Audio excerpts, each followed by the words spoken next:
de Nicaragua, gente que no vende patria, buenos días. Bienvenidos y bienvenidas a Sin Fronteras, hoy 8 de junio de 2022. Qué barbaridad. Bueno, con Carlos José Hurtado y con Luis Enrique Guerrero, cuando son las 6 de la mañana con 29 minutos. Sin Fronteras, la revista, con William Griggs Vivado. En la primerísima 91.7 y 105.3 FM.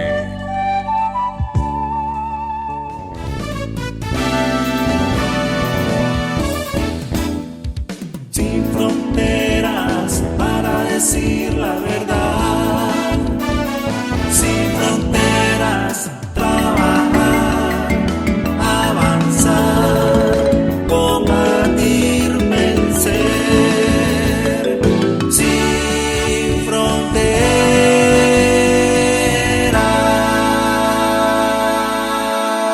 6 de la mañana con 34 minutos en muchas zonas del país. Ha llovido intensamente, por ejemplo, estábamos viendo imágenes en la medianoche por ahí de la crecida del río Tecolostote. Ahí siempre hay problemas. Ese río en verano es un hilito, pero cuando empieza la época lluviosa, sobre todo tan copiosa como este año, crece muy rápidamente. Al final creo que no llegó a desbordarse, pero hubo gente que se autoevacuó.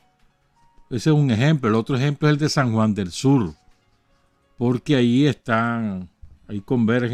siempre convergen los fenómenos que afectan a Costa Rica. El Guanacaste suben hasta el sur del departamento de Río, y San Juan del Sur ha sido víctima de intensa lluvia a lo largo de toda la madrugada. Hay muchas casas que han sido inundadas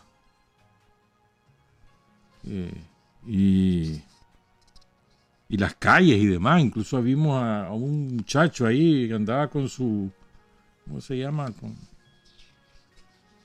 esos que hacen surfing, con la tabla de surfing en las calles. Entonces hay gente que no ha dormido en toda la noche ahí en San Juan del Sur, bueno, y en otras zonas del país también. Hay que cuidarse, ha habido bastante gente afectada y fallecidos lamentablemente con pequeños deslaves, pero que se llevan casas y familias enteras, allá en el lado de Bucay, por ejemplo. Triste, hermano. Hay un muchacho que ayer lo mató un rayo. Misquito. Y así. Entonces, hoy va a seguir lloviendo, se supone, ¿verdad? Sobre todo en el sur del país, así es que habrá que tener mucho cuidado. Bueno, ayer recibimos dos malas noticias. Después de luchar intensamente y durante bastantes meses, Ligia María Arana García, la viuda del periodista Marcio Vargas, madre de los productores de televisión y de cine Carlos y Marcio Raúl Vargas Arana, finalmente se rindió ante la muerte a eso de las 2 de la tarde aproximadamente. Ligia era una maestra y profesora catedrática universitaria, trabajó muchísimos años en la UCA, dirigía un programa ahí. Hay mucha gente a la que ella le impartió clase. Pero por sobre todas las cosas, Ligia era una mujer comprometida con la revolución, una militante sandinista en plena aventura somocista, la sangrienta aventura que nos costó tantas vidas y tanta destrucción. Ligia fue acosada en su casa por la horda, las bandas estas somocistas, y ella, lejos de amedrentarse, lo que hizo fue colocar la bandera del Frente Sandinista en la puerta de su casa. Escribió durante esos días. Aquí en la radio, en la página web de la radio, publicamos algunos de sus artículos. Todavía hace un año, me acuerdo que escribió otro más. Ya estaba ella en tratamiento por su enfermedad. Una mujer de mucha convicción, de mucha firmeza. Siempre hablamos del más conocido, ¿no? En este caso, en el matrimonio de Marcio y Ligia, de Ligia y Marcio, era más conocido Marcio. Pero la verdad es que Ligia tiene sus propios méritos, como suele ocurrir siempre, ¿verdad? O sea, el que está a la sombra se olvida uno de los méritos que tiene. Y ahí vamos a hablar de un caso muy concreto. Y Ligia tiene su propia historia, ¿no? Como militante, como mujer, como maestra, como catedrática universitaria, como intelectual revolucionaria. Muy bonito escribía, por cierto. Creo que hasta mejor que Marcio. Quizás se ponen enojados Marcio Raúl y Carlos, pero muy bonito escribía.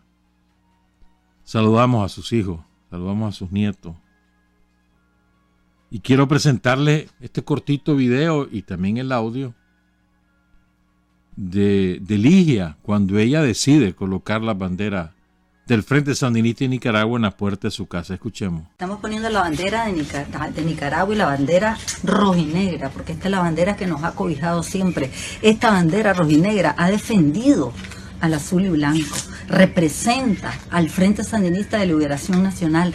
Nosotros somos sandinistas, hemos sido sandinistas ayer, hoy y siempre, y nos sentimos muy, pero muy orgullosos de ser sandinistas.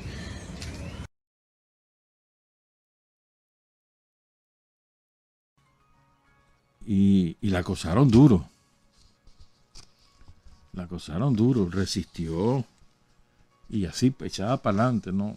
No era mujer que se acobardara frente a esas cosas.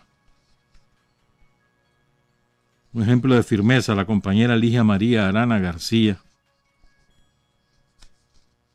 que falleció ayer a los 68 años. Y ayer también falleció el comisionado en retiro, comisionado mayor, Justo Zamora, así lo conocíamos, Justo Ramón Zamora Montenegro. A Justo yo lo recuerdo en Relaciones Públicas de la Policía. Un hombre campechano, divertido, resolvía. Divertido, era chistoso. El recuerdo que yo tengo de él, de Justo, ahí trabajando, no andaba con eso de que había que decirle el rango para poder hablar con él. No, Justo. Todo el mundo le decía Justo. Y en su época en las relaciones públicas creo que ha sido de las mejores épocas en esa dirección en la Policía Nacional. Apasionado de las motocicletas. Desde chavalo. Fundador del MIN y creo que también de la policía, no estoy seguro, pero del MIN seguro. Que era cipote, estaba estudiando ahí en el Manuel Olivares. Hoy Manuel Olivares, en aquella época el vocacional. Y ahí se metió a la AES, a la Asociación de Estudiantes de Secundaria, con Manuel Olivares precisamente. Después ya se metió a Combatiente Popular en la insurrección y de ahí para acá. Sufrió mucho al final por su enfermedad. Con buen humor, como siempre, pero sufrió mucho.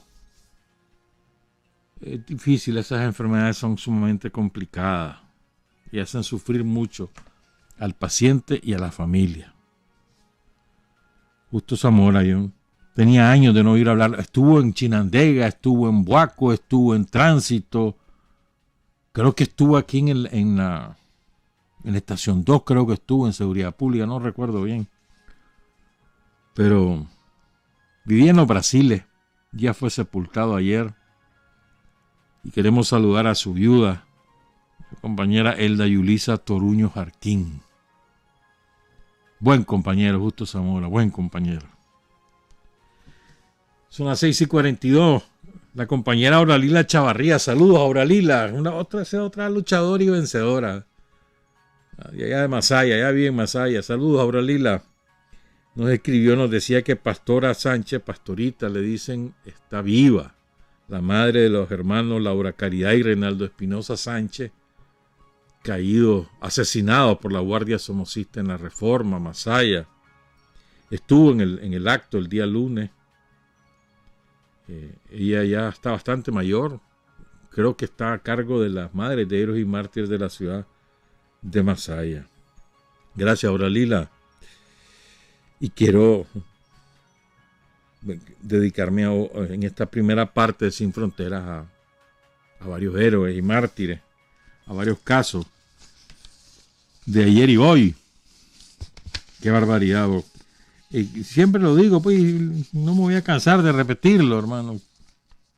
Qué cantidad de nicaragüenses dieron su vida por la patria, por la libertad, por la revolución, por la democracia que vivimos hoy. Qué barbaridad, es que es una cantidad.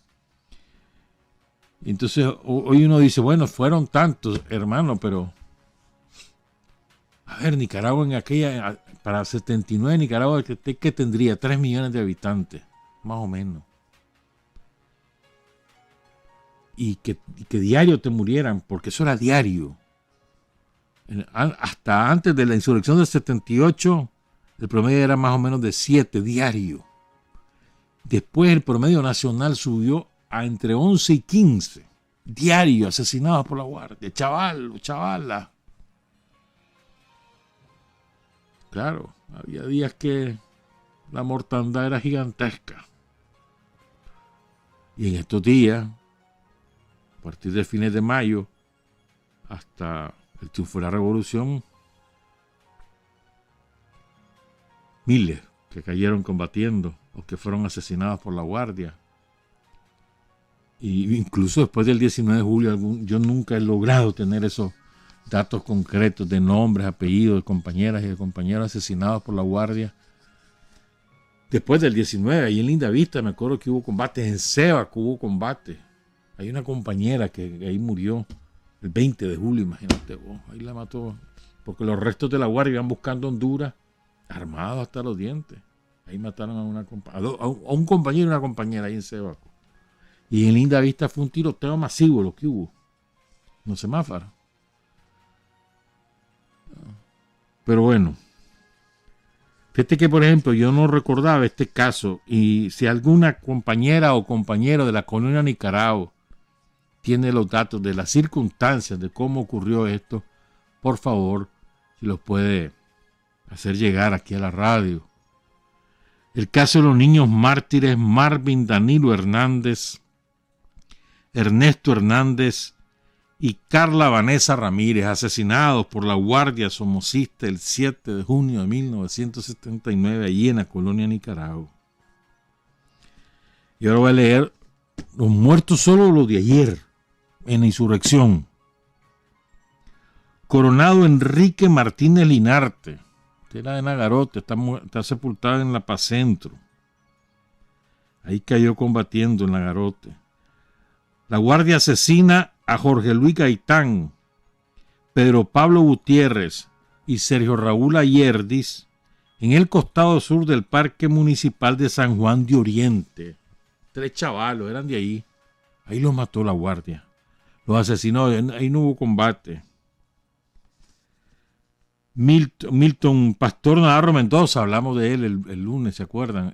Del sobreviviente de la Reforma, y el día siguiente cae ahí en el sector del motel El Nido, en la carretera para Granada. Ya no existe, creo, El Nido, o ya no se llama así por lo menos. También ayer fue el aniversario de Piquín Guerrero. Francisco de Asís Piquín Guerrero Gutiérrez, él era de Diriamba. Empezó en el movimiento cristiano, lo conocí. Su mamá aún vive ahí en Diriamba. Ayer inauguraron un pequeño monumento a Piquín Guerrero con su foto, está bien hecho, ¿verdad? La Guardia lo capturó, lo torturó y lo asesinó. Él era dirigente del frente. También trabajó con los obreros agrícolas, por ejemplo. Piquín Guerrero, asesinado en Masaya. Sergio Augusto Cruz Olivas cae en el sector de la curva de la Selva Negra, subiendo entre Matagalpa y Jinotega. Jorge Luis Hidalgo Gutiérrez, en Muy, de ahí era él. César Augusto Espinosa Marín cayó en Chontal, no se ubica dónde exactamente, quizás probablemente por la Gateada, quizás Muelle de los Bueyes. Ahí hubo mucho combate. Santo Tomás. Era de Managua. Manuel Orozco cae en la comunidad Licoroy, en el municipio de La Trinidad. Él era originario de San Isidro, vivía en el barrio Sinica de San Isidro, de Matagalpa. Queda pegadito a La Trinidad. José Ezequiel Valladares cae en Chichigalpa. En Jinotepe, fíjense lo que ocurrió el 7 de junio. Como vamos a hablar bastante de esto, el 7 de junio se levanta Diriamba, atacan el cuartel de la Guardia y está el chavalero en la calle. Entonces la Guardia manda refuerzos de Jinotepe a Diriamba, tanquetas incluidas. Y ahí ocurrió una acción, después vamos a hablar de eso. Entonces, hay muchos compañeros, el frente le asigna la tarea a una escuadra o a una columna, pues, que tratara de contener los refuerzos, evitar que salieran los refuerzos de la Guardia hacia Diriamba. Ahí mueren algunos compañeros, pero finalmente la Guardia logró enviar esos refuerzos. Los chavalos tuvieron que replegar y después se continuaron esos combates. Ahí caen, en Jinotepe caen Luis Rodríguez Canales, Mario González Sánchez, César González Hernández, Arnoldo Briceño Rojas y Gerardo Morales Aburto, todos de la propia ciudad de Jinotepe. Y también ahí cayó Rebeca, la compañera Aura Ortiz, de quien vamos a hablar más tarde. Un compañero de Jinotepe, Rodolfo Mayorga Mendieta, cae en Diriamba. Rolando José Flores Norori, también de Jinotepe, cae en Diriamba. Roberto José López Viva, Chiriquín, cae allí por el Colegio Salesiano en Masaya. José de la Cruz Esquivel Valladares, un leonés que cayó en Chichigalpa. Álvaro José Guido, otro leonés, pero él cae en la carretera a Tisma, en el sector de la Cartonera. Y Alfonso Gutiérrez Sánchez, que era originario de Managua. Estos son los caídos en el 79, los registrados. El 7 de junio del 79.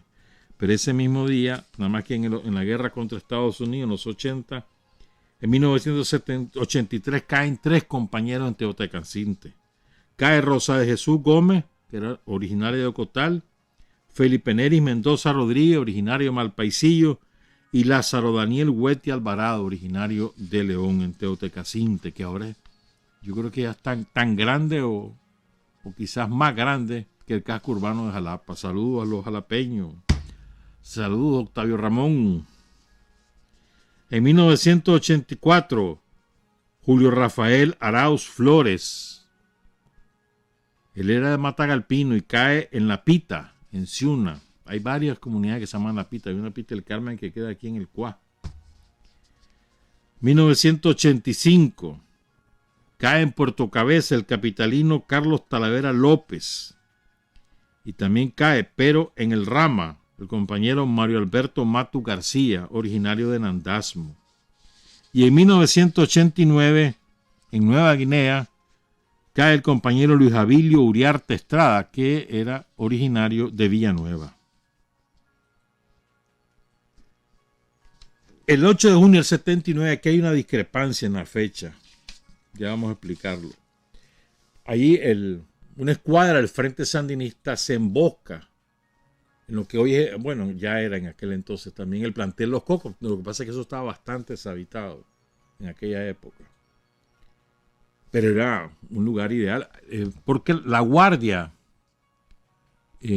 ocupaba a los trabajadores que recolectaban basura como paramilitares. Y los mandaba a patrullar y a matar a muchos trabajadores del Distrito Nacional, se llamaban en esa época, que eran recolectores de basura. Entonces el frente hizo una emboscada ahí. Pero y además había un puesto de la guardia ahí en el plantel Los Cocos. Pero la guardia repelió la emboscada, capturó a los muchachos y los mató. Estamos hablando de los compañeros Ernesto y Vidal Palacio, hermanos. Juan Mendoza, conocido como Chicato. Franklin Grameño. Arturo, cuyo nombre era Manuel Antonio Contreras Morales. Ernesto Hernández. Marcelino Latino. Francisco Méndez. Luis Díaz. Jorge Salazar. Luis Araica. Xiomara Pacheco y el compañero Alex Montenegro, Alejandro Alex Montenegro. Su hermano, ¿verdad?, Álvaro Alberto Morán Martínez, porque Alex era Alex Montenegro Martínez, su seudónimo era Samuel. Su hermano dice que la emboscada fue el 7, no el 8. En los registros del Frente Sandinista esto está como 8 de junio, pero él sostiene que fue el 7. Y que su hermano cae cubriendo la retirada.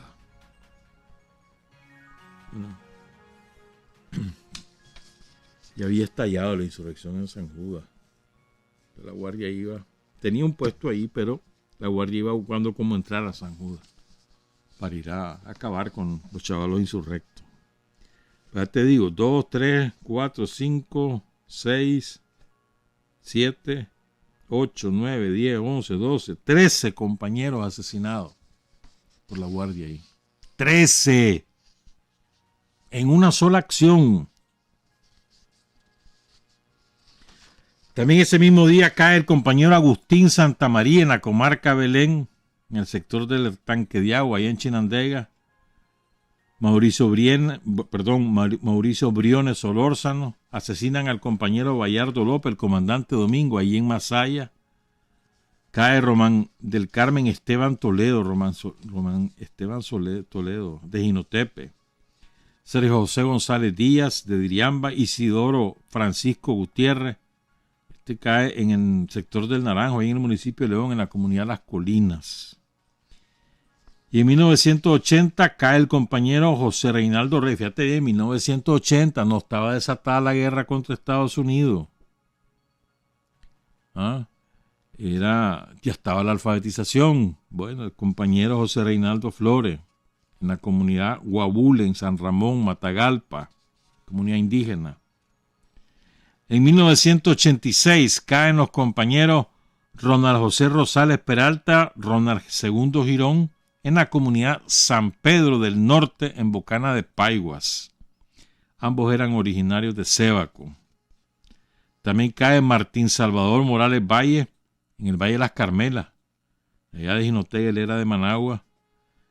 Y en la comunidad Las Torres, en Ciudad Antigua, ahí en el departamento de Nueva Segovia, caen los compañeros José Bayardo Almendares Santana y José Blandino. Y finalmente, en un día como hoy, en 1988, cae el compañero José Alfredo Suárez en la comunidad La Pedrera, en Río Blanco. Él era de Matiguás. Y cae también en Dipina Central, ahí en Guaslala, el compañero Moisés Rodríguez Pravia, que era originario de Guaslala. Honor y gloria a todos nuestros héroes. Después vamos a hablar un poco más sobre esto, pero es que ahora me quiero dedicar a una compañera extra.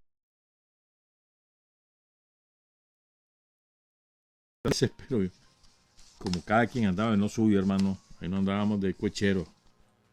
Cada quien en lo suyo, y entre menos supieras mejor. Ahora es al revés, todo el mundo anda de cochero. Aquí tengo a dos. Andan de figón, a ver, ¿y con quién anda con quién? ¿Qué anda haciendo qué? No, en aquella época nadie andaba en esa onda, hermano. Entre menos supieras mejor. Porque si te agarraba la guardia, nada tenías que decir y a nadie ibas a perjudicar. Porque te iban a torturar, te iban a golpear. Entonces mejor, entre menos supieras mejor. Esa era la regla de oro entre los que se encontraban en la militancia revolucionaria en esos tiempos. Entonces Yo no conocía ahora María Ortiz Padilla, no la conocí, o no entablé amistad con ella, no.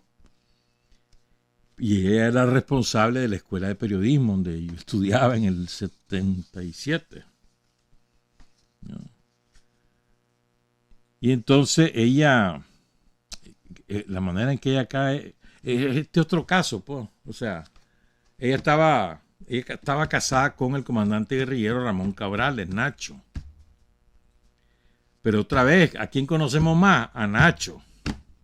Porque fue uno de los jefes de la insurrección de Managua, después anduvo en el repliegue. Pero Aura Ortiz es la que recluta a Nacho. O sea, cuando Ramón Cabrales se incorpora al frente de Sanita, Aura Ortiz ya tiene kilómetros recorridos. Y ella tenía responsabilidades políticas enormes, porque, a ver, el frente la formó como un cuadro y la envió a misiones importantes. Por ejemplo, la mandó a reforzar Chinandega. Vamos después a leer algo que comenta Cutzabel Cárdenas al respecto. Saludos a Cutzabel allá en San José, Costa Rica. Y la Cutzabel, que estaba a cargo del regional de Chinandega, la designa como responsable de Corinto. De ahí la saca el frente para que vaya a reforzar el regional suroriente, pues, que tenía el nombre de Ricardo Morales. La mandan y la responsabilizan de Nandá. Y de ahí nomasito la volvieron a sacar, la mandaron a Jinotepe. A Carazo. Porque no solo en Jinotepe estuvo en Carazo en general. O sea, era un cuadro político completo. Y cuadro militar también, no era ninguna neófita. O sea, un cuadro político militar, una organizadora por excelencia, pues, y por esas cualidades es que Aura Ortiz destaca en el frente, ¿verdad? O sea, como también es cierto, tenemos tantos héroes y mártires, pero Aura Ortiz debería ocupar un lugar especial en esa constelación de héroes y mártires que tenemos en Nicaragua, porque la manera como ella cae combatiendo, hermano, se requiere tener ovarios o la otra cosa, en el caso de los varones, para haber hecho lo que ella hizo. Ella nació el 21 de octubre de 1952, o sea que estaría cumpliendo 70 años ahorita, en unos meses. Hija de Guillermo Ortiz, creo que era carpintero, Martín Gutiérrez cuenta eso, y de Celeste Padilla, que creo que era costurera.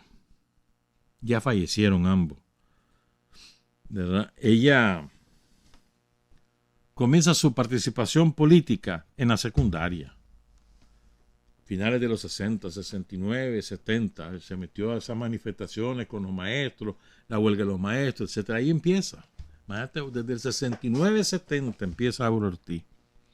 Se bachilleró en el Goyena, el Instituto Ramírez Goyena, antes del terremoto en el 71. Es decir, en el Instituto de Julio Buitrago, de Doris Tijerino. Saludos a la comandante Tijerino. Ahí se bachilleró Aura Ortiz Padilla. Se ingresó a la UNAM a estudiar periodismo, culminó su estudio. Ella egresó de la escuela. Ella no era estudiante, era egresada de periodismo. Egresa en el 75, 76. ¿Verdad? Y ahí ya se metía al FER, y el FER el brinco al frente. Y entonces ella recluta a Nacho. Dice Nacho, él cuenta eso. Dice Nacho que él era militante del Movimiento de Acción Popular Marxista-Leninista MAP-ML, que es una decisión del Frente Sandinista de 1970, que la encabezaban Juan Alberto Enrique, los hermanos Alejandro Gutiérrez, creo que era el apellido, y los hermanos, se me olvida, ahorita estaba ahí tenían una organización sindical que se llamaba Frente Obrero, verán que se llamaban los otros, que barbaridad, mano. Ando mala memoria hoy. Uno de esos compañeros es militante del frente, después regresó al frente y es muy buen diplomático, un extraordinario profesional, vivió aquí al lado de la radio. Ay, pucha, que se me olvidó tu nombre, que se va a echar conmigo. Qué barbaridad. Pero bueno, entonces él era militante del MAP. Entonces Aura no quería reclutarlo porque lo veía muy extremista. Y además era maoísta. Había otra organización que era trotskista, pero el MAP era maoísta. Y entonces finalmente lo recluta, pues se hacen novios y se casan en el 76. Cada quien en lo suyo, a él le asignan tarea y a ella le asignan tarea. ¿Verdad? Esto es importante, o sea, eran pareja, pero no había, digamos, a muchos les parecerá que eso no es cierto, pero es que así era. Eran pareja, eran matrimonio y no había intercambio de información operativa, política. No había. Cada quien en lo suyo, hermano. Y además era por protección. El uno protegía al otro de esa manera. Y también a la organización, obviamente. Entonces ella trabajaba con Carlos Arroyo, por ejemplo. De ese nivel era Aura Ortiz. Y cuando cae Carlos Arroyo, ¿verdad? Ella tiene que pasar la clandestinidad y también Cabrales, pues. Eso lo cuenta Cabrales también. Quiero leer esa parte. Cabrales contó cómo fue que tuvieron que pasar a la clandestinidad. Y es que dice Nacho, comandante Cabrales. Espérame. Dice que ellos vivían, si mal no recuerdo, en el reparto Solotlán, aquí en Managua. Pero tenían de vecino a un familiares de Javier Pichardo, comandante también de Pichardo, que estaba preso en esa época. ¿Verdad? Y ahí también había gente que conocía a Carlos Arroyo, que acababa de caer en combate. Y era el responsable de la célula, donde estaba Margin, donde estaba Walter Mendoza, donde estaba Aura Ortiz. Entonces, dice Nacho que él detecta que la casa la está vigilando nada más y nada menos que Enrique Canales. Este hombre era odiado por nosotros. Su cobertura era inspector del Instituto Ramírez Goyena. Esa era su cobertura. Pero en realidad, él era el jefe de los paramilitares de Somoza. Se llamaba Oficina Anticomunista, algo así. No me acuerdo bien, pero se llamaba Enrique Canales, el tipo. Servicio Anticomunista se llamaba. Del SAC famoso. Eran civiles paramilitares. Eran los Orejas famosos. Entonces Canales los había detectado. Cabrales se chivea y jale. Con lo poco que pudieron, jale, pasaron dejando al chaval, al niño. Ya había nacido el niño, Rodrigo. Y lo pasan dejando en la casa de los padres de Cabrales. Y después cada quien a lo suyo. Cabrales queda en Managua, ella la mandan a Chinandé, y ya les conté por dónde anduvo ella. Pues. Pero es importante, pues. En mayo del 77 nació el muchacho Rodrigo Yamil, y le pusieron Rodrigo y no Rodrigo. Rodrigo, porque ese era el seudónimo de Carlos Agüero Echeverría. Como el niño nace en el 77, en mayo, acaba de cumplir años, acaba de cumplir 45 años ya. Entonces, como él, y en el 77 cayó Rodrigo en abril, entonces por eso le ponen a él Rodrigo. Y el segundo nombre era Yamil, porque ese fue el primer seudónimo que Aura Ortiz le puso a Cabrales. ¿Ah? ¿Qué más les cuento de esto? Entonces cuenta Margin que Walter Mendoza y ella habían quedado desconectados del Frente Sandinista porque en Matagalpa su responsable era el compañero René Núñez, lo meten preso. Ellos están en Managua ya estudiando. No, Margin ya está en Managua estudiando. Después viene Walter. Walter viene en el 76. y allí en el 75. Entonces quedan desconectados del frente. Y entablan amistad con Aura Ortiz y ambas partes se hacían los interesantes. Uno se tiraban chifleta al otro para ver si tenían intereses en ingresar al frente. Pues finalmente fue gracias a William Ramírez que Aura Ortiz hace contacto con ellos. Pero es que, y gracias a Bayardo Arce, mejor dicho, porque llega Bayardo a Matagalpa y lo recluta. Y ya después se hace el enchufe con Aura y ahí quedaron en el frente, ¿verdad? Entonces quiero contar ahora cómo cae la compañera Aura Ortiz, que a mí me parece una cosa que a mí me ha parecido pues, escalofriante, pues. Porque a ella le dan la tarea de contener a la guardia en Jinotepe para que no llegue a Diriamba, donde ya estalló la insurrección. Entonces aquí hay dos versiones, conocemos dos versiones sobre esto, ¿verdad? La versión más extendida es que cuando Aura va a ser capturada por la guardia, ella decide hacerse explotar la granada que portaba para no caer presa. Esta es la versión más conocida. Pero también está la otra versión, que es que ella iba a lanzar la granada cuando la guardia lo mata y la granada estalla. Esa es la otra versión. La verdad es que su cuerpo nunca fue encontrado. Nunca. Hay una compañera de Diriamba, una compañera Celeste Lario, que cuenta lo siguiente. Un comando salió de mi casa, era el de Ramón Cabrales. Su esposa, una periodista que se llamaba Aura Ortiz, muere en Jinotepe. Aura Ortiz sale de mi casa el día 4 a las 6 de la tarde. Nosotros teníamos una gran venta como supermercado.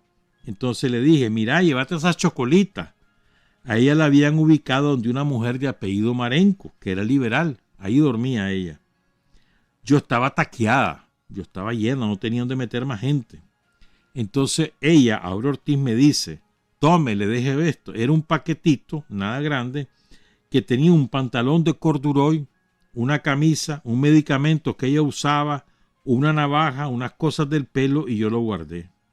Cuando pasó todo, cuando ya triunfó la revolución, anduve manejando mi carro, revisando fosa por fosa con Ramón Cabrales, porque él no sabía manejar, buscando a Aura Ortiz, y nunca la hallamos. Pero yo le entregué todas sus cosas a Ramón Cabrales.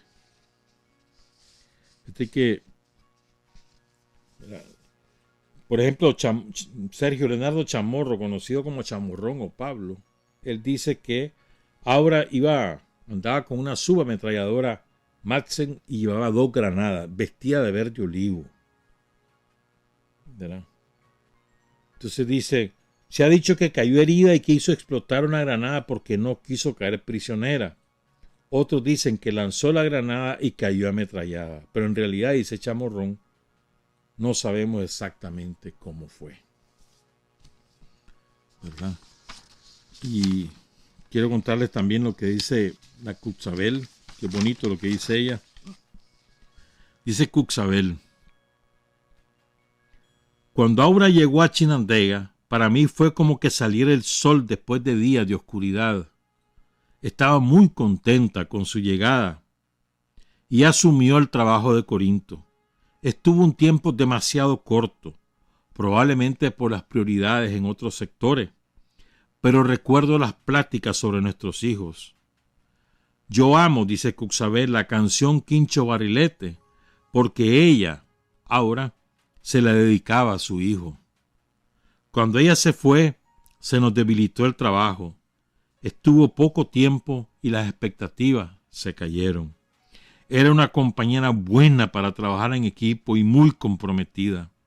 Teníamos largas pláticas nocturnas como guerrilleras y tenía un lindo carácter. Cuxabel Cárdenas sobre Aura Ortiz. Y quiero cerrar con algunas cosas que escribió Margin. Las escribió en el 2020, la volvió a publicar ayer. También he tenido un testimonio hace muchos años. Quiero leer algunas de esas partes de lo que ella cuenta sobre cómo era Aura Ortiz. Espérame, que ya me confundí todo este relajo de páginas que tengo aquí. Qué desastre que soy yo.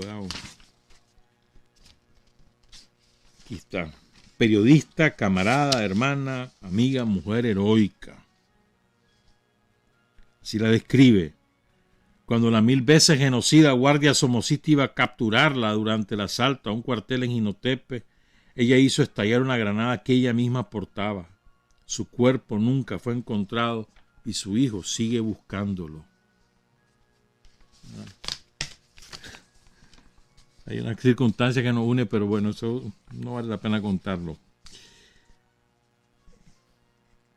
Dice, sí, ves, carpintero don Guillermo y costurero doña Celeste, así era. Dice Margin, ahora queda embarazada. Ella fue a parir y al día siguiente o a los 2 días ya se reincorporó a las tareas del frente. ¿Qué subsidio ni qué nada? Ni prenatal ni postnatal, nada. Dice que pegaba unos gritos en el parto y se lloraba a mares. Dice, se fue al hospital, el día siguiente regresó con Rodrigo Yamil en los brazos radiantes de felicidad. Dice, en algunas ocasiones Carlos Arroyo y yo nos quedábamos cuidando al niño para que ella saliera a hacer su trabajo. Describe también a Aura, quiero leer esta parte que es muy bonita, ¿verdad? A ver. Aura era una mujer sensible, cariñosa. Jamás la vi de mal humor o con actitudes prepotentes o groseras. Siempre andaba alegre, optimista. Respetaba y quería a sus padres Celeste y Guillermo Ortiz de una manera muy hermosa. Era muy unida a ellos y a sus hermanos y creo que siempre contó con sus apoyos, dice Margin. Y Margin también cuenta una cosa bonita. Dice Margin que cuando ya Bayardo los recluta a Walter y a Margin allí en Matagalpa para el frente, les da la orden de salirse del FER, pero ellos le imploraron que no, porque el FER era no sé qué, y los deja estar en el FER, pero bajo perfil, que no le hablen a nadie. Entonces, cuando se encontraban, Walter con Aura Ortiz le decía, ¡adiós, Walter! Y Walter ni la volvía ni a ver, porque esa era la orden que tenía. Entonces, Aura se resintió y le decía a la Margin que he creído que se ha vuelto ese Walter, que no sé qué. No, que es verdad, esas eran las medidas de seguridad, hermano. Cuando te daban una orden, era una orden. Ahora ya andamos chistando. No, papito. Orden es orden. ¿Verdad? Y cierro con esta última cosa que escribió Margin, que dice, Aura Ortiz es una heroína del FSLN. Imposible olvidar su sangre derramada, su increíble valentía. Jamás percibimos que detrás de esa sonrisa y alegría permanente anidaba una mujer de tanto valor que se enfrentó y combatió a la guardia hasta el último minuto de su vida. Vos también fuiste como el de las Termópilas, pero Leonel Rugama ya no estaba para cantártelo. Formás parte de la galaxia de Julio Buitrago, de Leonel Rugama, y seguro que Carlos Fonseca te cuenta entre sus mejores discípulas. Margin Gutiérrez sobre Aura Ortiz. Entonces me acordé, voy a compartir con ustedes esto. Algunos lo verán inoportuno, pero yo creo que sí lo es. En aquellos tiempos, habían 2 cosas en las que uno, además de los compañeros y la plática con los compañeros, pero de las que uno como te dijera, o 3 cosas, de las que uno buscaba inspiración o refugio cuando te perseguía la guardia, cuando veías las masacres de la guardia y todas esas cosas. Bueno, entonces habían 3 cosas en las que uno se refugiaba: la lectura, de literatura revolucionaria sí, pero de literatura en general, la poesía, aunque parezca mentira, la poesía, en la generación de los 70, la poesía era ¿cómo te dijera yo? Habitual. Por eso tanto poeta en los años 80, que es cierto, fueron formados en los talleres de poesía donde trabajaba Rosario. Es cierto, ahí fueron formados. Pero la verdad es que en la insurrección, en todos los procesos guerrilleros que hubo, el chavalero se ponía a escribir poemas. Vos sabés que se dice que todo Nica es poeta. La poesía. Hoy ya la poesía ya no ocupa ningún lugar, creo yo, en la juventud, desgraciadamente. Pero en aquella época nosotros conocíamos los poetas habidos por haber a Gabriela Mistral, a Pablo Neruda, a Miguel Ángel Asturias, a Roque Dalton, a Otto René Castillo, a Alejo Carpentier, a Nicolás Guillén, nos encantaba, me acuerdo, Nicolás Guillén. Era uno de los favoritos, Nicolás Guillén, el cubano. Pero había un poema que a nosotros nos marcó mucho, mucho. Me acuerdo yo que lo leíamos con frecuencia. Se leía en actos políticos cuando caía un compañero. ¿Verdad? Y es un poema de Otto René Castillo, guatemalteco revolucionario. Fíjate que Otto René tuvo que salir exiliado chavalito cuando él hacía de roca a Jacobo Arbenz. Se fue a El Salvador, ahí se conoció con Roque Dalton. De hecho, Roque Dalton y Otto René Castillo reciben un premio juntos, ¿verdad? Y es una foto histórica esa.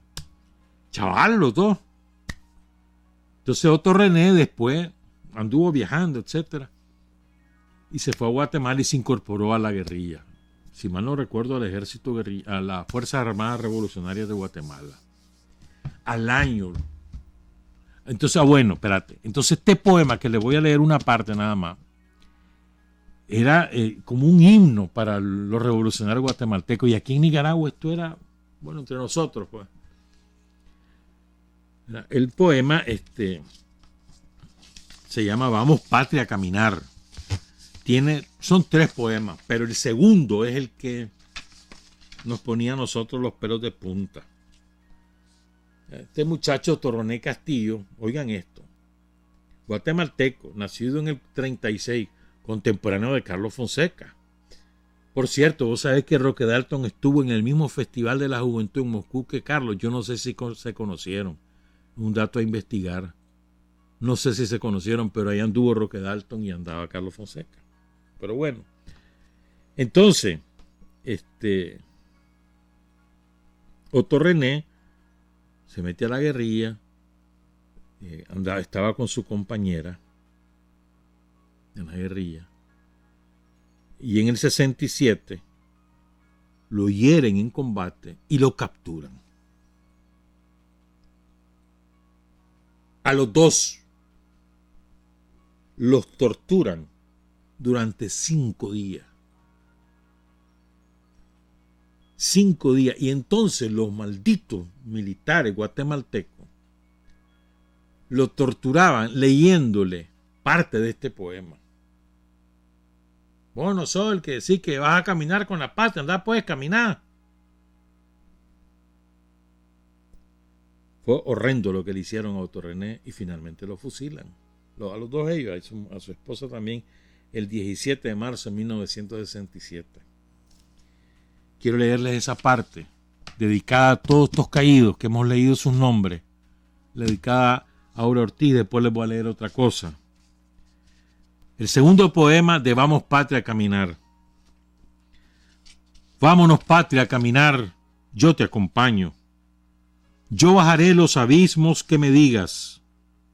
Yo beberé tus cálices amargos. Yo me quedaré ciego para que tengas ojos. Yo me quedaré sin voz para que tú cantes. Yo he de morir para que tú no mueras, para que emerja tu rostro flameando el horizonte de cada flor que nazca de mis huesos. Tiene que ser así, indiscutiblemente. Ya me cansé de llevar tus lágrimas conmigo. Ahora quiero caminar contigo, relampagueante, acompañarte en tu jornada, porque soy un hombre del pueblo, nacido en octubre para la faz del mundo. Ay, patria, a los coroneles que orinan tus muros, tenemos que arrancarlos de raíces, colgarlos de un árbol de rocío agudo, violento de cólera de pueblo. Por ello pido que caminemos juntos, siempre con los campesinos agrarios y los obreros sindicales, con los que tengan un corazón para quererte. Vámonos, patria, a caminar. Yo te acompaño. Otto René Castillo. Ese poema, cuando lo leíamos, hermano, te ponía erizo. Y luego tengo estos de Roque Dalton, que eran otros de los conocidos. Estos son de los primeros poemas de Roque Dalton. Roque, que va a cumplir ahorita el 14, a ver, el viernes, el aniversario de Roque Dalton. A Roque Dalton lo asesina Joaquín Villalobos, que hoy se la da de demócrata. Que era el jefe, fue el jefe del IRP en los 80, pero en aquel momento era uno. Roque era tan jefe como él. Y acusan a Roque Dalton de ser un agente de la CIA. Y a Joaquín Villalobos es que compite. Y resultó que el agente de la CIA era Joaquín Villalobos. Fíjate vos. Y matan a Roque. Extraordinario poeta. Qué bárbaro de poeta. Generación. Bueno, Roque es un poquito mayor, era un año mayor que Otto René, de 35. Roque cumple ahorita, el cumpleaños el 14 de mayo. Y el 10 de mayo es que lo matan. O sea, iba a cumplir 40 años. Chavalo. Qué desgracia, mano. Entonces este que les voy a leer era uno de los que más nos dolía a nosotros. Porque era como que si nosotros lo hiciéramos y entregáramos a nuestra familia. Se llama Alta Hora de la Noche. Cuando sepas que he muerto, no pronuncies mi nombre, porque se detendría la muerte y el reposo. Tu voz, que es la campana de los 5 sentidos, sería el tenue faro buscando por mi niebla.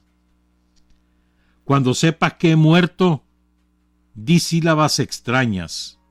Pronuncia flor, abeja, lágrima, pan, tormenta.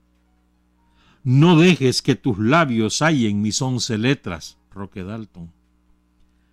Tengo sueño, he amado, he ganado el silencio. No pronuncies mi nombre cuando sepas que he muerto. Desde la oscura tierra vendría por tu voz.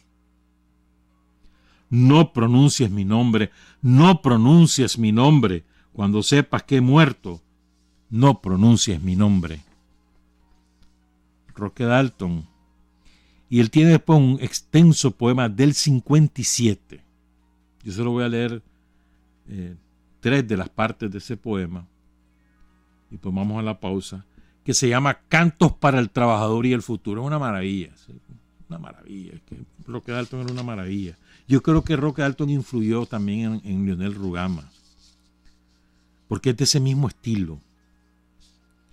Roque Dalton. En la parte 3 de este Cantos para el Trabajador y el Futuro. Entonces el 3 se llama El Lugar. Hoy me falta la voz, espacio puro, por pequeña y por pobre. Pido a las hoscas luchas, a la gigante conjunción de todos los orígenes, a la violencia intacta de nuestros meridianos, de parada para alumbrar un día futural como una flor incandescente. Pido a todo lo que de generoso tiene la convivencia de los universos, al escarlata amor de las distancias conquistadas, a los caminos levantados como enhiestas promesas sin designios.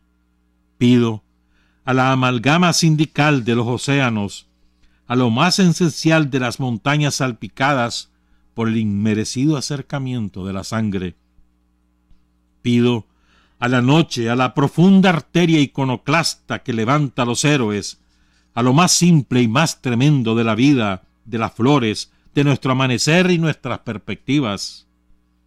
Pido otra voz por hoy, la desbordada fuerza de nueva miel que tiene la esperanza para cantarle, a esta concentración de corazones rojos, a esta ancha mano indoblegable, a esta construcción multiplicada con la que marcharé resucitado hasta la vida. Esa frase es lindísima. Con la que marcharé resucitado hasta la vida. Parte 4. Entonces ya no habrá fantasmas aplastando las flores. Los panes liberados colocarán en todos los lugares su estela parecida a la canción de un sol. La dicha respirable ya estará derramando sus guijarros enormes de aromas conseguidos sobre la curva existencial del mundo.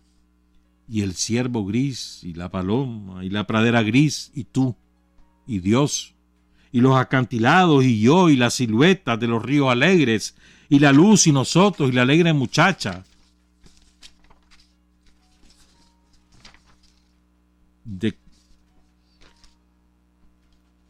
Con sus tibios pezones de ciruela y la altitud del ser y la materia, sonreirán al hombre con la nueva cara del colectivo amor. Y el último, 6, el futuro. Tal vez ya no estaré frente a los vientos, no lo puedo decir sin que me tiemble la flor de la sonrisa. Tal vez se habrá extraviado mi figura y ya mi pecho erecto será espacio de ascendientes raíces. Tal vez ya no estaré, tal vez ya estaré muerto. Mas cuando llegue, cuando fructifique, cuando estalle la dicha y esparza sus dinámicos retoños por el mundo, mi voz, mi altura y yo volveremos a ser, porque sobre mis huesos navegarán alegres los pasos conquistados como nuevos bajeles. El diseño del triunfo, cuando yo no esté y habremos triunfado, eso pasará. Roque Dalton, una maravilla. Todas esas cosas, por eso digo, para los que creen de que solo que los que estaban en el frente sandinista antes del triunfo, que solo se pensaba en la lucha y que no, hermano, poesía, canto, y la música, la de Silvio Rodríguez, la de Pablo Milanés, Víctor Jara, la ley, Quilapayún, Inti Illimani, los dos innombrables, Pancasán, ¿cómo se llamaba el grupo? O el 8 de noviembre con Fran Alvarado, Danilo Norori y otros compañeros. La Patricia era la voz. Eso era. La música te levantaba los ánimos. Muchos de los éxitos que hoy conocemos se estrenaron en las calles y ahí se hicieron populares porque nacían de la entraña del pueblo, hermano. Uf. Que va. Aquellos tiempos. Bueno, hacemos una pausa, son las 7:31. Hay hombres que luchan un día y son buenos. Hay hombres que luchan un año y son mejores. Pero hay hombres que luchan toda la vida. Esos son los imprescindibles. 7:35, otros que nosotros nos aprendimos de memoria todos sus poemas. Leonel Rugama, de Ricardo Morales, el poema de Doris María, todo mundo se lo sabía. Y hoy en día, hermano, qué desgracia, ¿verdad? Solo la Xochitl le gusta la poesía. De los chavalos que yo conozco, solo la Xochitl. Saludos, Xochitl, para que no me regañé. Solo la Xochitl, de verdad. ¿Ves? Los chavalos ahora dicen que eso es cursi. Que no le entienden, dicen. Verá, vos sos uno. ¿Ah? Aquí tengo otro. Darío, entre ustedes. Tal vez habrán oído hablar, pero que lo lean. Y Darío tiene unos poemas, hermano, salvajadas. Manolo Cuadra. Hay tantos poetas, ¿verdad? Tantos. En Nicaragua. Alfonso Cortés. ¿Quién no leía a Alfonso Cortés en esa época? Para comenzar, Ventana, ¿verdad? Pero no solo Ventana. Fernando Gordillo. Sí, hombre. Cardenal, pues, también. Sí, hombre. Devorado. Y hoy no. Es triste eso. Es triste. De verdad que sí. Pues la poesía es como el canto del alma, hermano. Y si el poeta está imbuido en el seno de la gente, su poesía es salvajada. Pero bueno. Son las 7:37, ando poético. ¿Y sabes qué me pasó? Tal vez que... Bueno, no importa. Otro día te cuento eso. Quiero cerrar ahora el tema que hemos desarrollado viernes, lunes y hoy. Quiero resumir primero, rapidito, ¿verdad? Lo que estamos viviendo hoy en día, lo que la humanidad vive desde más o menos fines de los años 70 hasta hoy, fue planificado, deliberadamente ejecutado a partir de un plan maestro diseñado a finales de los años 60. Estamos claros, esto es muy importante que lo sepamos, que lo dominemos. Nada es fortuito. Lo que estamos hoy viviendo es resultado de un plan macabro, tenebroso, cuya última fase es lo que estábamos viviendo hasta que Rusia dijo hasta aquí llegamos, hasta ese momento. La última fase macabra era el exterminio de gran parte de la población, porque según la lógica de estos malditos, sobramos en el planeta, porque el planeta es de ellos. Y el exterminio era por la vía de virus, matando a los viejos, decía aquella tipa, la Cristina Lagarde, la que fue directora del Fondo Monetario, ¿te acordás? O con cualquier otra cosa. La guerra. Fomentando la guerra en los países, financiando un bando y financiando al otro para que se maten entre sí y se mueran la mayor cantidad de gente posible, y eso se prolonga, y después solo llegan los pilotes a robarse lo que queda. Es muy importante esto, muy importante. La última fase de ese plan macabro era el exterminio de miles de millones de personas. Y esa última fase no la van a poder hacer gracias a que Rusia golpeó la mesa y gracias a que China se convirtió en la primera potencia mundial desde el punto de vista económico. Ambas cosas vos no las podés separar, están unidas, eso está indisolublemente unido, el poderío económico chino con el poderío militar ruso. Por eso es tan importante la unidad estratégica que lograron ambas potencias hace ya 4 o 5 años, tan importante. Entonces, el decir, hasta aquí llegamos, vamos a recomponer esto, no seguimos en este mundo, y se te suma India, y se te suma África completa, y se te suma parte de América Latina, y se te suma gran parte del Asia. Entonces, le estamos diciendo a todo el imperio, sea francés, sea alemán, sea sueco, sea finlandés, sea británico, sea yanqui, canadiense, el que sea.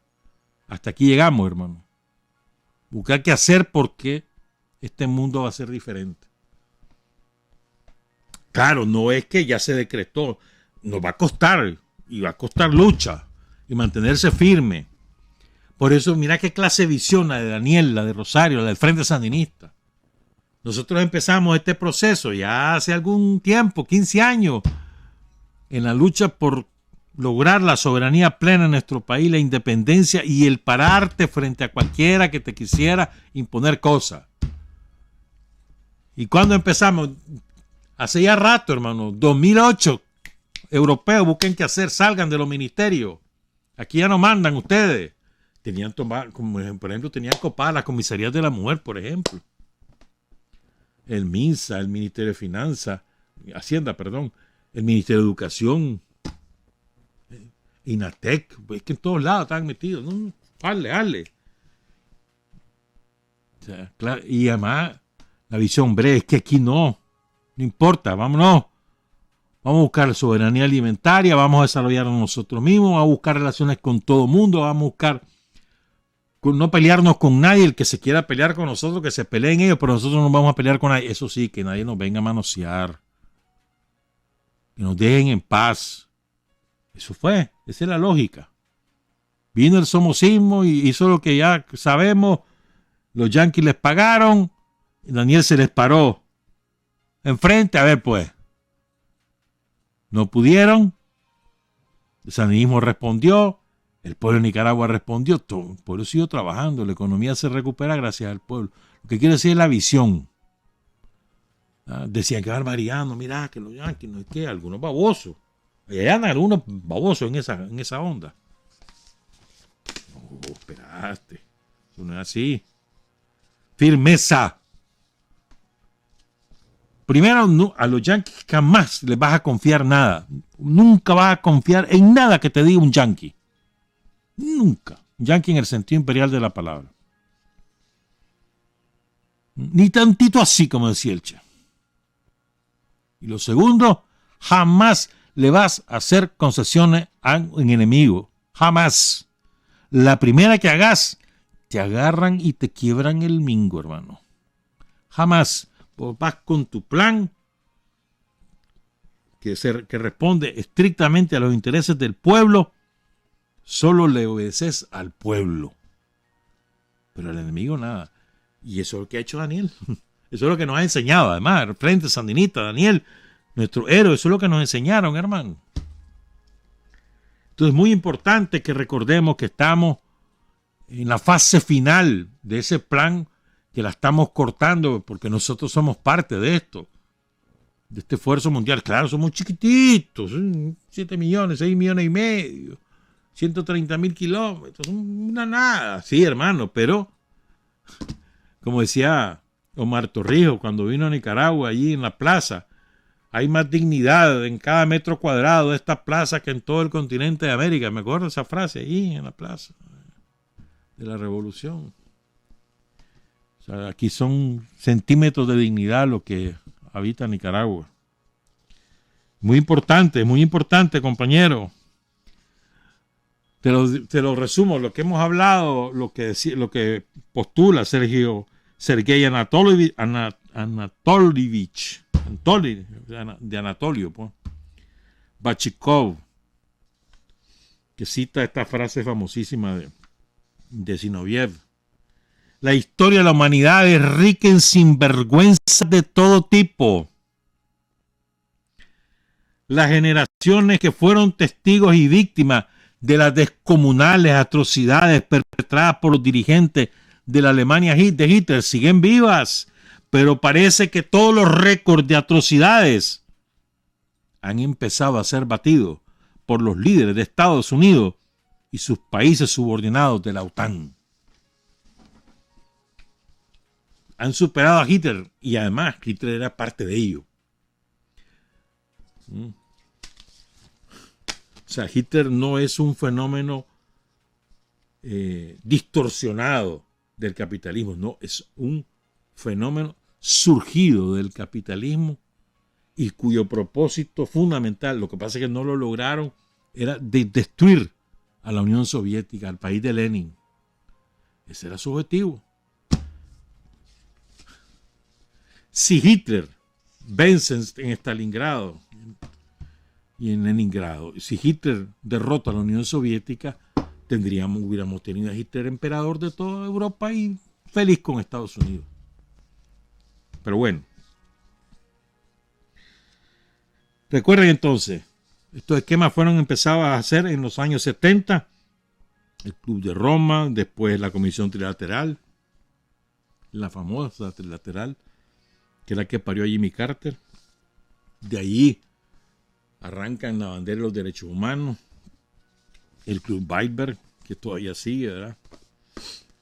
O las corporaciones esas de estrategas, todos los militares retirados, los ex agentes de la CIA y los científicos los reclutan, los agrupan, los ponen en centros de pensamiento, los ponen a crear con todos los centros de espionaje. Y entonces formulan estrategias, todo eso. Entonces, los principios generales, dice Bachikov, se han concretado en los trabajos del Fondo Monetario, el Banco Mundial y la Organización Mundial de Comercio. El primero, dice Bachikov, es la reestructuración de la conciencia. El primero, hay que afirmar esto, el primero es eso. Todo lo que han hecho estos malditos ha sido gracias a su éxito en la perversión de la conciencia, en la manipulación absoluta de los sentimientos, en el haber implantado en la humanidad, casi en toda la humanidad, por lo menos en Occidente, lo que se llama Occidente, haber implantado una realidad falsa, ficticia, peliculesca, que no tiene nada que ver con los hechos. Ese es su mayor éxito. Y gracias a eso lograron todo lo demás. Entonces dice Bachikov, el primero de los principios generales de esa concepción es la reestructuración de la conciencia y la visión del mundo de las masas mediante el duro impacto de los medios modernos de manipulación de toda la esfera espiritual, esto es importante, de toda la esfera espiritual de una persona con el uso de las tecnologías de la información y socioculturales. Esto es muy importante. O sea, más allá de tu concepción del mundo o de cómo se organiza el mundo, es también la esfera espiritual que abarca todo lo demás, toda la parte en la que vos te inspira para corregirte o para socorrerte, para aliviarte, para consolarte, toda esa esfera pervertida. Otro día hablaba con un amigo que hay 4 cosas que yo me he estado preguntando cuál es su propósito. Hay 4 cosas que han hecho en esa esfera, en la esfera de las relaciones humanas y en la esfera espiritual, 4 cosas que han ido haciendo todos los dueños de la riqueza del mundo y de la cual nosotros somos testigos y que tenemos que ponerle cuidado. Otro día te la cuento, sí. Sigo. Se trata, dice Bachikov, de una guerra informativa psicológica global. Guerra informativa psicológica global.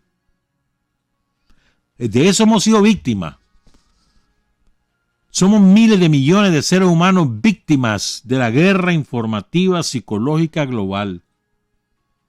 En Nicaragua nos hemos ido poco a poco nos hemos ido armando para defendernos frente a esta guerra.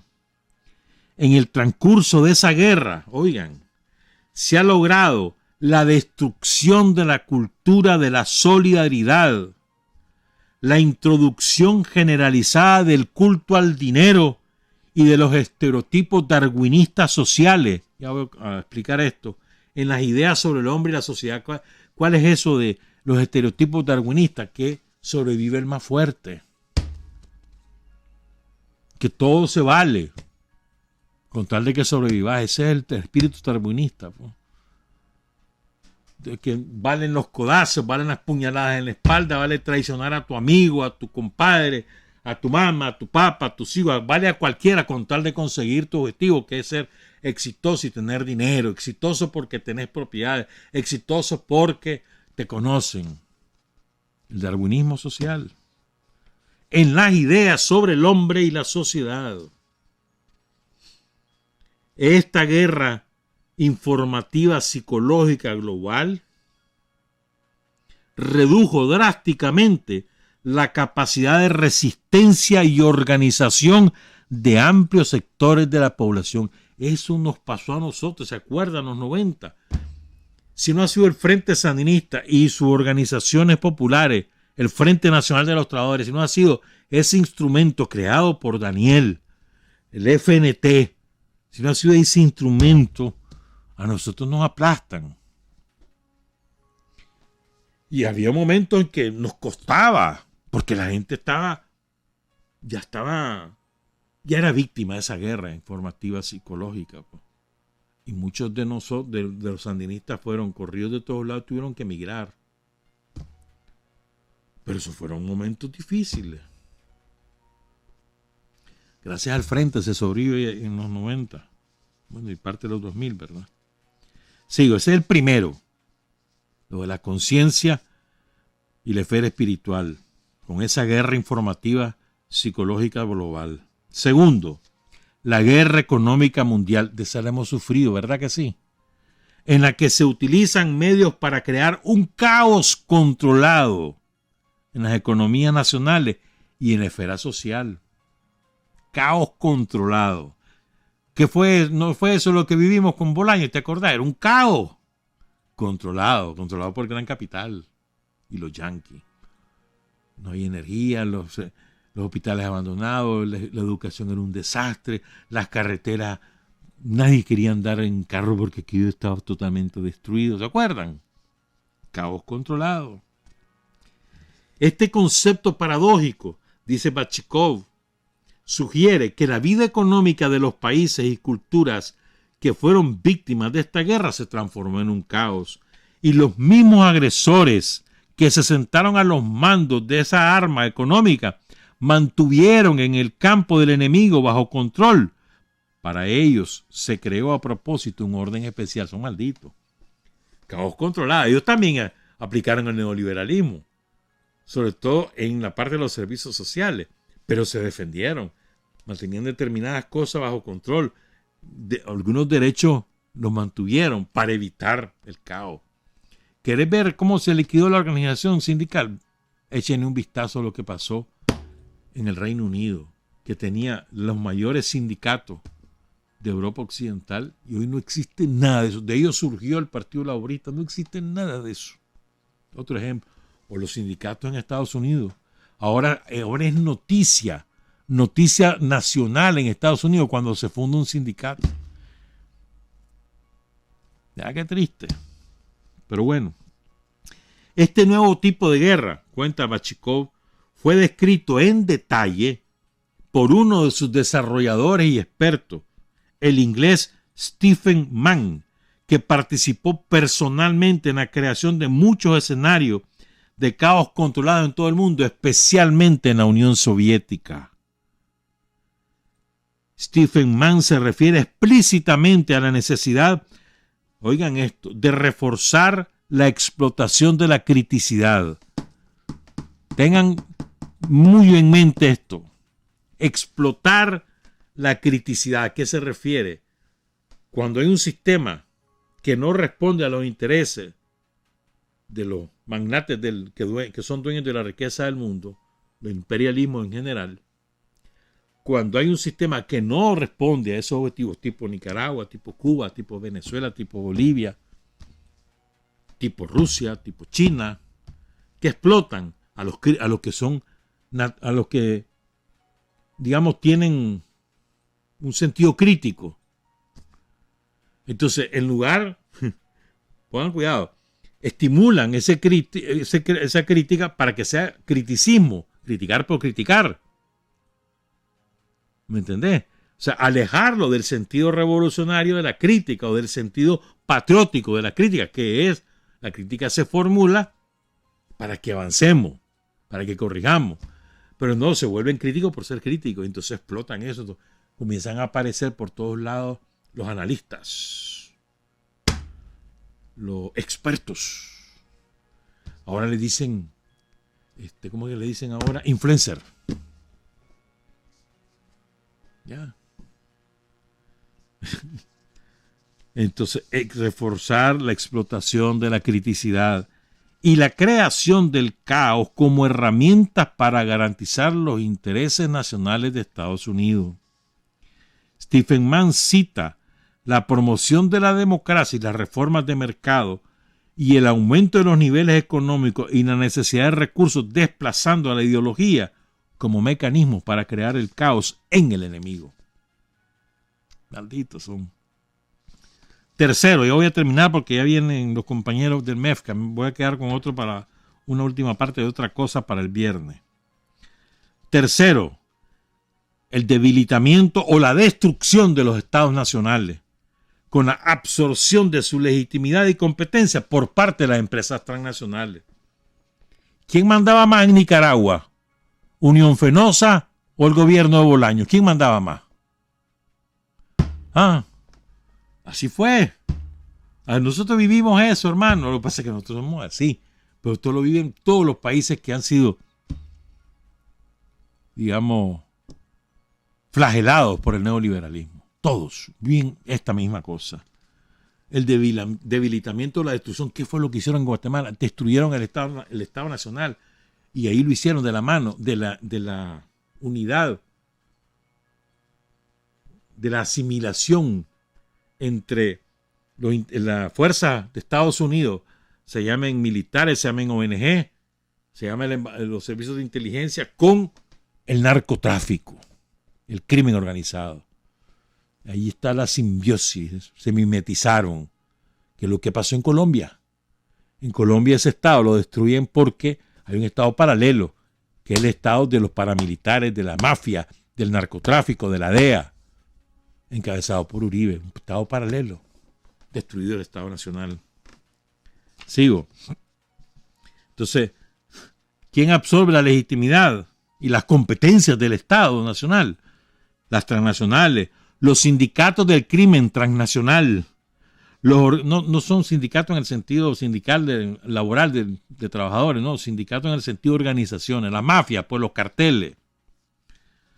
Los organismos supranacionales en Nicaragua, en Guatemala, la ONU, la OEA. ¿Estamos? Y las organizaciones controladas por Occidente, tipo FMI, tipo Banco Mundial, y después te viene la Amnistía Internacional, todo eso. Esos son los depositarios de la soberanía, de la autodeterminación de los pueblos, arrebatada a los pueblos por esta estrategia para destruir los estados nacionales y permitir que ellos vengan a saquear. Este proceso debería conducir a la concentración del control de los recursos financieros, militares y de información de una civilización occidente y a la formación de un hiperimperio, Estados Unidos. Occidente le delega la autoridad a Estados Unidos de gendarme mundial, juez y verdugo, cuya violencia se legitima a escala global. Así, el resultado de este proyecto era producir un orden mundial de tipo neoantiguo, una nueva Roma pagana, con sus centuriones gerentes y legiones de asesinos económicos y saboteadores psicológicos, supervisaría el orden en un vasto gulag global en el que un proletariado externo trabajaría para proporcionar los medios de vida y el confort a una raza internacional de neonómadas, una minoría global dominante, no ligada a ningún territorio o cultura nacional. ¡Oh, maldito! Allá seguimos hablando el viernes, trabajar, avanzar. Espérame.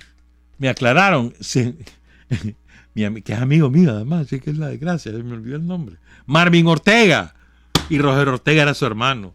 Marvin, que ahora es nuestro embajador en Panamá, excelente trabajo, antes fue en Brasil. Excelente trabajo y excelente compañero Marvin Ortega. Disculpame, Marvin. Trabajar, avanzar, combatir, vencer, patria y libertad. Revolución es sentido del momento histórico. Es cambiar todo lo que debe ser cambiado. Es igualdad y libertad plenas. Es ser tratado y tratar a los demás como seres humanos. Es emanciparnos por nosotros mismos y con nuestros propios esfuerzos. Es desafiar poderosas fuerzas dominantes dentro y fuera del ámbito social y nacional. Es defender valores en los que se cree, al precio de cualquier sacrificio. Es modestia, desinterés, altruismo, solidaridad y heroísmo. Es no mentir jamás ni violar principios éticos. Es convicción profunda de que no existe fuerza en el mundo capaz de aplastar la fuerza de la verdad y las ideas. Revolución es unidad, es independencia, es luchar por nuestro sueño de justicia para Cuba y para el mundo, que es la base de nuestro patriotismo, nuestro socialismo y nuestro internacionalismo.